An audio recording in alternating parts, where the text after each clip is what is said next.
Good morning.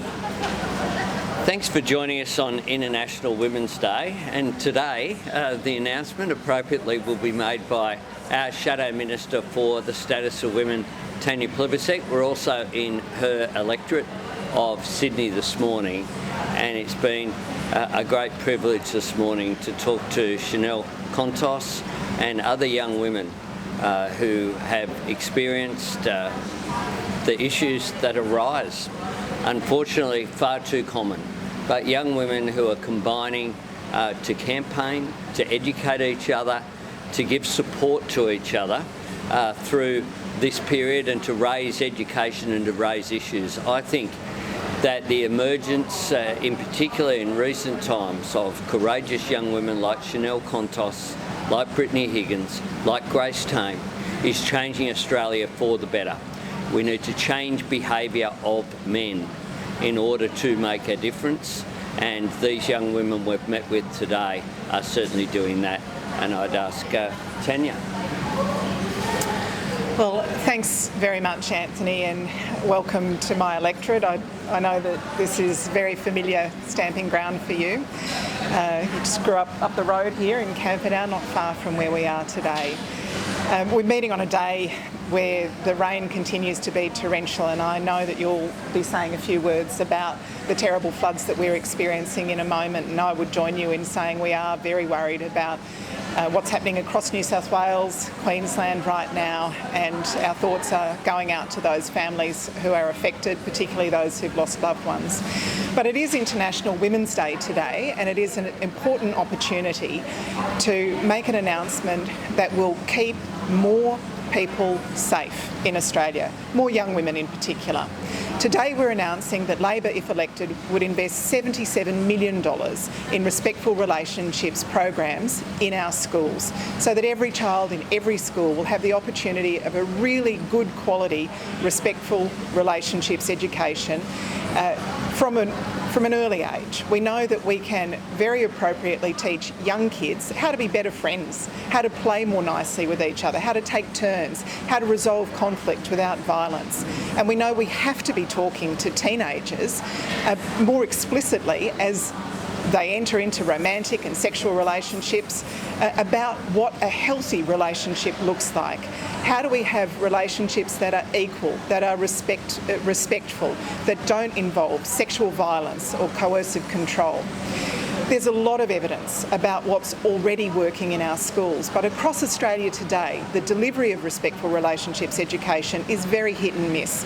The young women we were talking about this morning had very different experiences about what they were taught, how well they were taught, how consistent the education was in their schools. And we have to change that to make sure that every child in every school has the opportunity of starting life with a good, clear idea of how to be a good friend, how to be a good partner as they grow older. We know today in Australia the statistics are unacceptable. 1 in 5 Australian women will be a victim of sexual assault. There are more Australian women who are victims of sexual assault than there are women who are smokers in Australia today. Just think about that for a moment. 1 in 3 will experience domestic violence. And in the last 5 years alone, 40% of Australian women have been sexually harassed in the workplace. This is unacceptable. We have to change it. We have to change it with a stronger legal response today, but we also need to change how we're raising our kids so that in the future the incidence of violence will decrease. We want every Australian to be safe at home, in the street, in their workplaces. We want every Australian to be safe. We need to invest in respectful relationships. Thank you. Thanks very much, Tanya, and I want to pay tribute to Tanya and the work that she's done in developing this policy, in developing her relationships with younger women, in particular listening to them and coming up with this policy that will, I'm very confident, make an enormous difference. You can't change things overnight. You can change things over a period of time though, and that's what this respectful relationships education is about. Can I also just make some comments about the floods? Overnight, Of course, here in Sydney, we've experienced extreme weather events yet again. The flooding that's occurred on the Georges River, the Cooks River and other parts of Sydney, meaning that thousands of people have had to leave their homes. Others are sandbagging their homes and have seen great damage to property, and of course we've seen a loss of life over recent weeks in New South Wales and also in Queensland. I say to those people who are the subject of notices from the SES, from emergency services, please follow the advice. It is not worth driving through floodwaters. I myself, like many other Sydney-siders, received notices overnight on our phones. That's a good thing. That advice is going out there, and it's also a good thing that once again we're seeing heroes, people putting their own lives at risk, people helping their fellow Australians. It's clear as well though that we need to do more in the short term and the long term. In the long term, we have to address the challenge of climate change. It is here right now. We've seen the worst bushfires in living memory that we saw in 2019-20. We're now seeing what we used to call 1 in 100-year flood events occurring more regularly, more extreme, more intense. And that means that the idea that somehow this is an optional extra or a political football has to end. We need to end the climate wars. We have a policy to do that and to move forward as a country. I'll be visiting Ballina and Lismore on Thursday and Friday, and this morning an area just close to me, not in my electorate, is flood affected this morning around the Cooks River. But for those people who are suffering difficulties as we speak, I say please stay safe, please follow the advice, and thank you once again to those people who are out there assisting their fellow Australians. We're both happy to take questions. Some military experts are suggesting a new unit be established within the ADF dedicated to disaster response both domestically and within the region. Does that idea? Well, I think that's worthy of consideration, but the other issue that's worthy of consideration, I think, is how we get more civilian support, how we train people to be able to provide assistance at times of extreme weather events, and what support can be given by government and employers to do that. We know that Australians' natural instinct is to help out. I met people in Queensland who jumped in their dinghy, were going around rescuing people off the top floor of Queenslanders around creeks and rivers. We know that people will provide that assistance.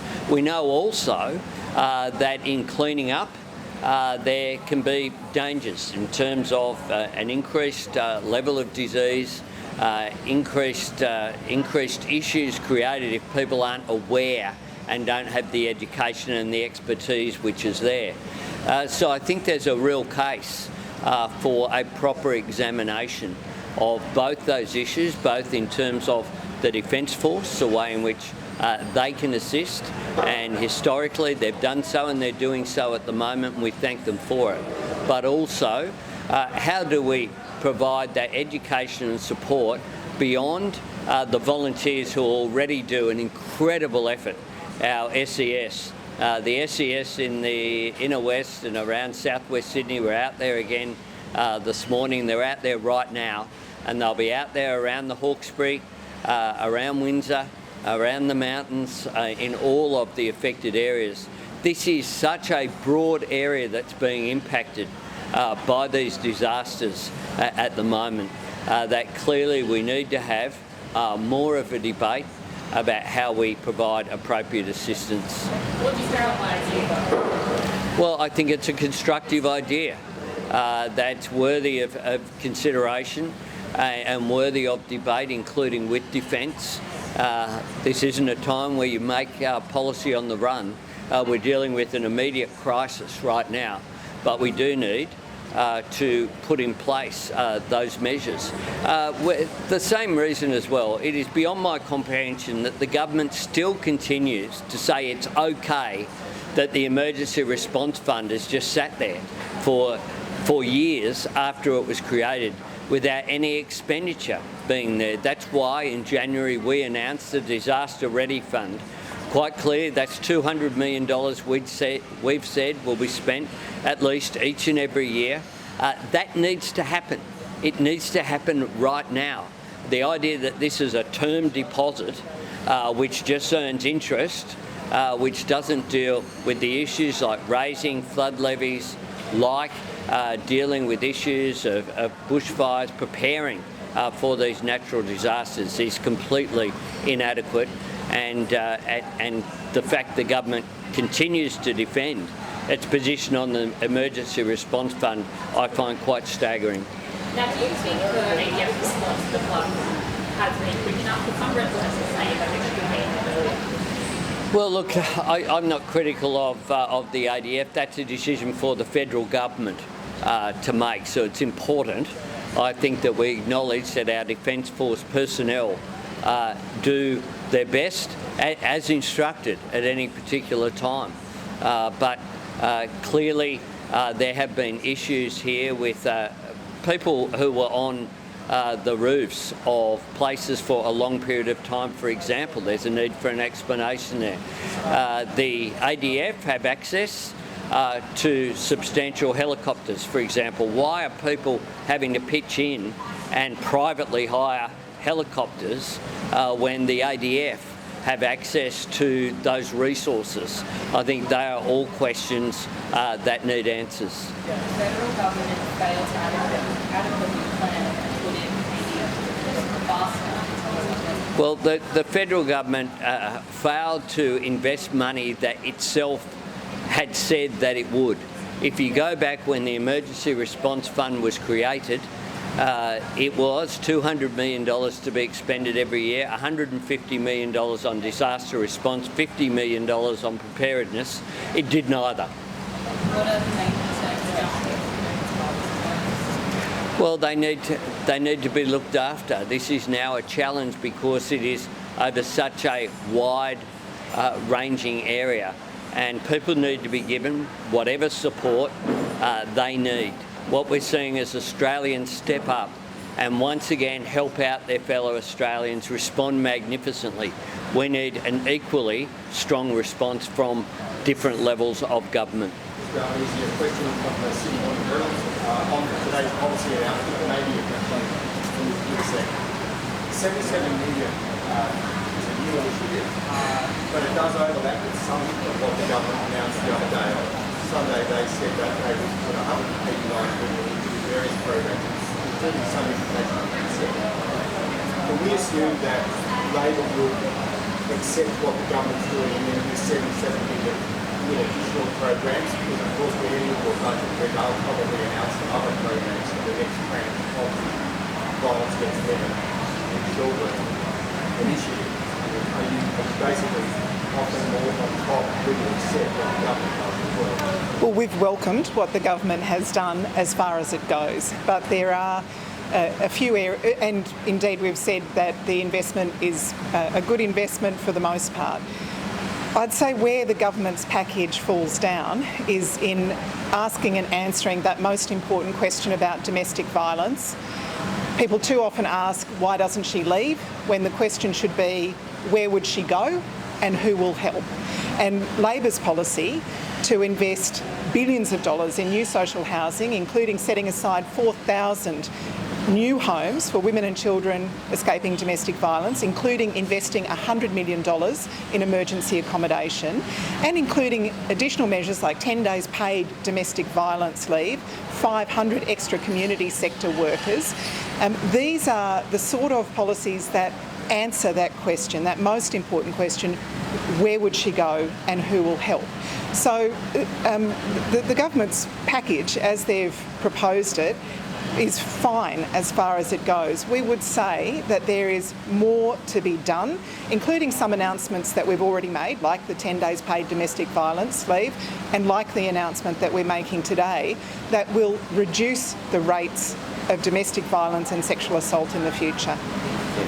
Thanks, Tanya. Yeah, can I just say on International Women's Day that tonight, like every night in Australia, there will be women, potentially women with children, who are turned away from emergency accommodation.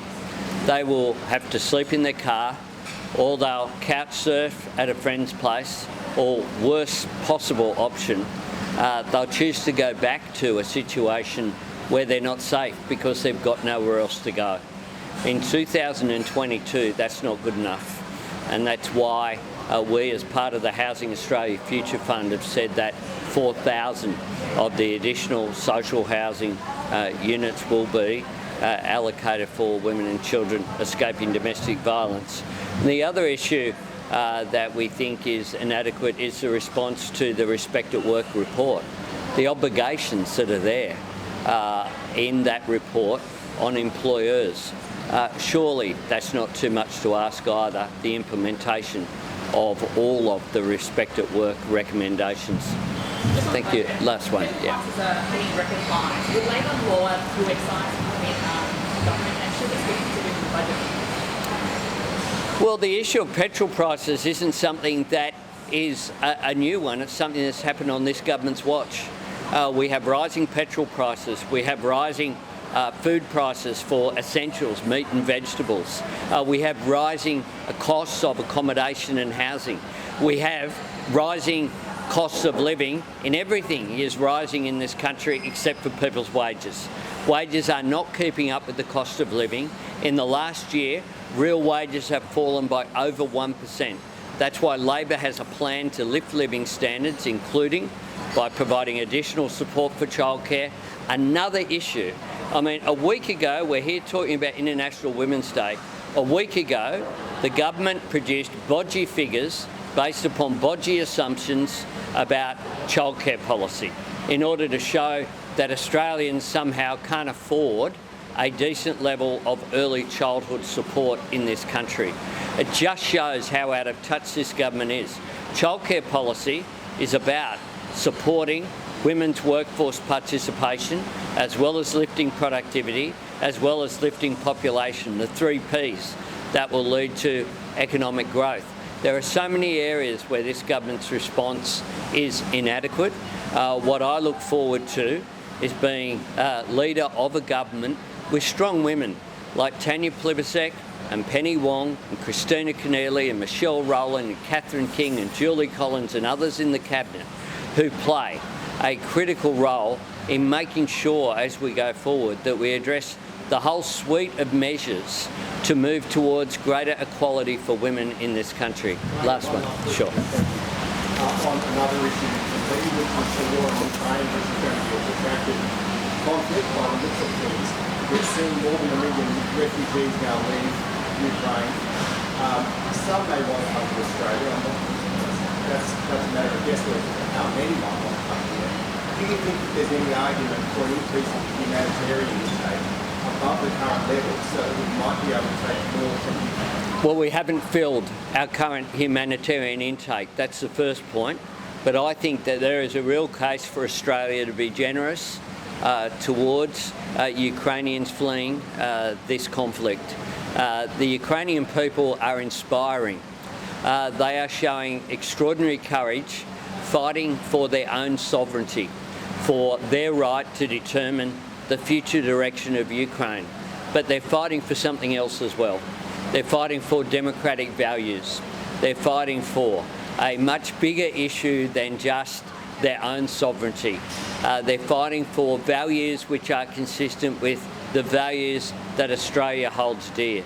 The values that say that people have a right to determine their own destiny, the values that say that we should stand up to autocrats and authoritarian regimes, that we should respect the international rule of law and international order. And that is why I think the Ukrainian people are deserving of great support. Thank you.